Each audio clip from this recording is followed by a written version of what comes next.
Yo, what's up? This your boy Rudy Winslow with another episode of 30 Black and Nerdy. Yo, I watched the Yu Yu Hakusho Netflix original, and I got some takeaways. I've been wishing on dreams instead of problem. Genie, come through. I need you about that bottle.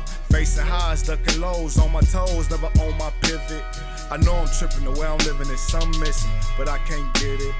I've been wishing on dreams instead of problem. Genie, come through. I need you about that bottle, that bottle. Nigga, ain't nothing changed but the range. Nowadays, just to cope, I need to. Now, it wasn't horrible. Coming off the One Piece, I feel like the One Piece set the bar so high that I was a little more hopeful coming into it. But at the same time, like, it wasn't bad. It wasn't horrible. It's definitely one of the better live actions. It's just, if you know the Yu Yu Hakusho story, you might be a little bit taken back from some parts.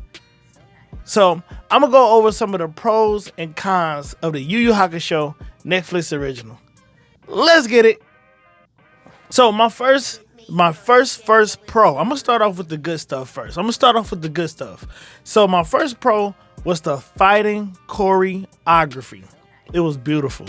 It was beautiful fighting choreography. You could tell that they really took their time in the fighting styles. I don't understand how a 16-year-old kid could bang like this, because this guy, Yusuke, was really throwing them things. And Kuwabara wasn't no punk neither. He just couldn't beat Yusuke. But Yusuke was really throwing them things. Like, bro, how you just but how do you be reincarnated and then be 16 and the next day you battling with literal demons? You just really throwing hands with them. Like, getting active. And it was, like, the fight choreography was amazing. I especially like the fight choreography with Hiei and Kurama. That was tough. Kuwabara's, it was cool. But Hiei, Kurama, and Yusuke's, those fight scenes, they chef's kiss. Hire them for all the anime fight scenes you do. Whoever was over the choreography, I loved it. So, one of the cons I have, the dub voiceovers. The dub voices wasn't bad, but the dub voiceovers, they were a little bit shaky. Now, back in the day, when we watched Yu Yu Hakusho when I was a kid, they pronounced Toguro name Toguro. It was Toguro. And, like, that's what everybody been accustomed to hearing how his name sound. Now, when you listen to the sub, it might sound a little differently, but, that's Japanese. So there's an era of grace in how we as Americans pronounce the name Toguro. However, when that dub was saying the name, they was saying it like Toguro. And I was just like, could you please stop saying Toguro? I want you to say Toguro. Even though I might be pronouncing it wrong. I'm sure we're pronouncing it wrong as Americans. But it was just, we've been so accustomed and enmeshed in the culture of Yu Yu Hakusho dub. This Yu Yu Hakusho dub is one of the few animes that's better than most, that's better than the sub version. And it's probably the best dubbed anime of all time. Quote me. Yu Yu Hakusho is the best dubbed anime of all time. So, going to my second pro of the Yu Yu Hakusho live action Netflix original. The actors were great. I really, really liked the actors. The actor for Yusuke, the man was cold. It's cold.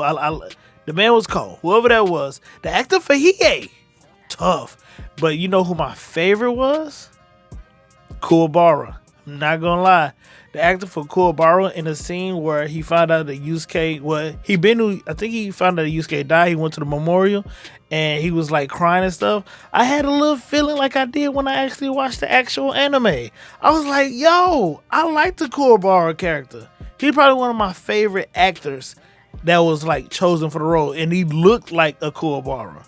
I liked it. It was tough. They did really really well in cast. Even Yusuke, and this is probably very subtle. Yusuke's mom, when they casted the actor for Yusuke's mom, she played that role top tier. Even though it was kind of small, she played it really well. It put me in the mindset when Yusuke had passed and how his mom was like grieving, and she was like very somber, but at the same time like strong and stoic for Keiko.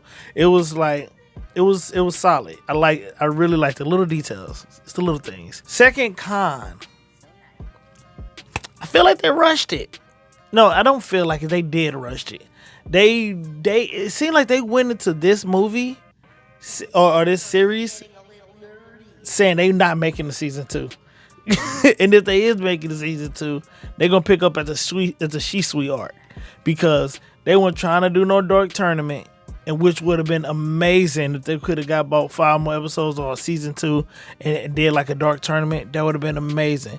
But they pretty much just saying like, yeah, y'all about to get all this information, and we're gonna remix a couple of things of the backstory to make it make sense, because Toguro and Genkai was supposed to be lovers, but I think they were in the dub version and the actual live action. They were saying that they were a student, like they were student and master, or they didn't really talk about the love interest part that much. They kind of maybe hinted at it a little bit at the end, but other than that, they really didn't go too much into the love aspect. So I kind of was like, that's not the real thing. And then also at the beginning, when Yusuke came back to life, he had to get kissed by somebody that knew him or loved him. And the kiss scene didn't happen. It was just Koema doing some type of a move to put him back, in which case he could have been dead. So yeah, I was like, hey, I get it. They pushing everything together to make it make sense. But it was the little things that there. Like I said, I'm a Yu Yu Hakusho fan. It's definitely top 5 for me.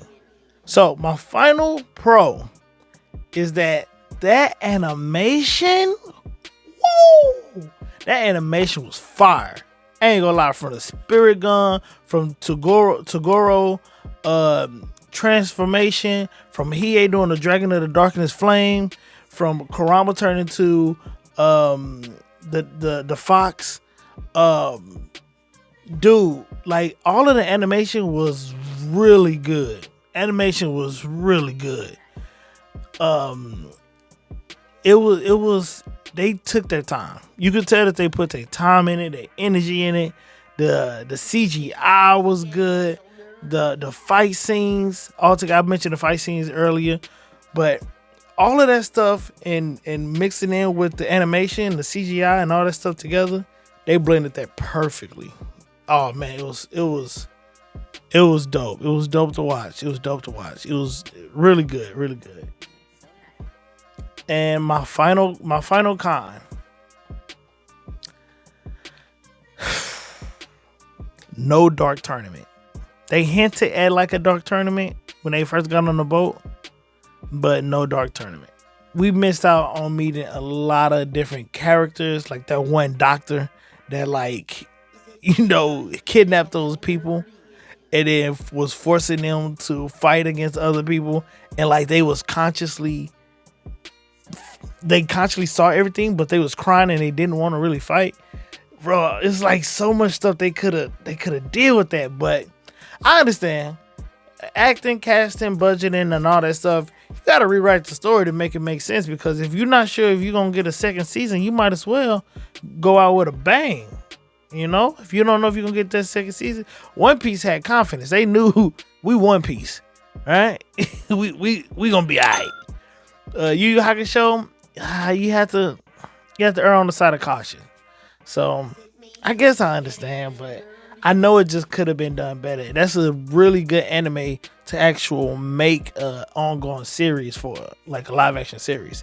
I would have watched it, So that's my takeaway.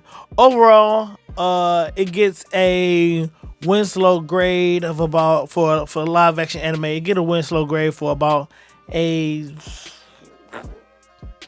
7.9. I'll give it a 7.9. I wanted to give it that 8-1, but that story switch was just too much for me. Genkai dying so early, Yusuke mastering the spirit orb or getting the spirit orb so fast. It was just that rush part of the story. It really affected me. And I mean, don't get me wrong. On the grand scheme of things, I feel like my prose was like a lot stronger, but that rush story, it was just. And if you know Yu Yu Hakusho, like people that don't know Yu Yu Hakusho and they watch it, they gonna love it. They gonna love it. But if you grew up with Yu Yu Hakusho and you've watched it so many times, my little brother watch it every holiday. He watches it like on repeat. That's just Yu Yu Hakusho time. So I had to give it a 7.9, and it hurt me, but I got to do it because they just rushed the story. So I'm gonna say 7.9. But yeah. What y'all think about my review? You know, this your boy Rudy Winslow with another episode of 30 Black and Nerdy. Leave your questions, comments, reviews in the comments below. And share the video. You know, other people. I gave y'all a week to watch it. I don't want to spoil it too much, but I gave y'all a week to watch it. Come on now. But anyway, this your boy Rudy Winslow with another episode of 30 Black and Nerdy. Peace. I've been wishing on dreams instead of problem. Genie, come through. I need you about that bottle. Facing highs, ducking lows, on my toes, never on my pivot. I know I'm tripping, the way I'm living is something missing, but I can't get it. I've been wishing on dreams instead of problem. Genie, come through. I need you about that bottle, Nigga, ain't nothing changed but the range. Nowadays, used to cope, I need to